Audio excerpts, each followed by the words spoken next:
Mobil rombongan yang membawa jamaah calon haji kecelakaan di kota Salatiga, Jawa Tengah pada Minggu 4 Juni 2023. Berikut informasi selengkapnya untuk Anda.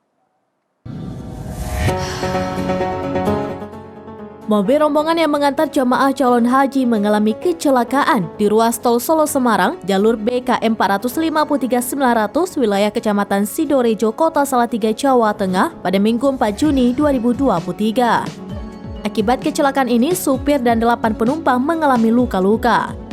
Kasih Humas Polres Salatiga, Ibtu Henry Widioriani mengatakan saat ini semua korban menjalani perawatan di Rumah Sakit Atin Bawen.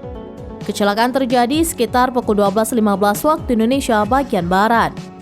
Henry mengatakan penumpang menumpang mikrobus Z7434NC yang dikemudikan Dede Irawan, warga Kecamatan Adiwerna, Kabupaten Tegal, Jawa Tengah. Ia menjelaskan kronologi kecelakaan tersebut terjadi saat Isuzu tersebut melaju dari arah Solo menuju Semarang.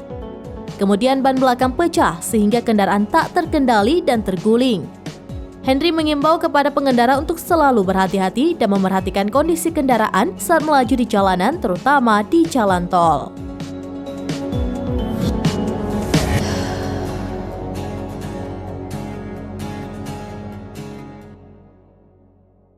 Berikut informasi terkini, saudara lalu saksikan terus beragam informasi lainnya. Jangan lupa like dan share seluruh akun seraminus.com.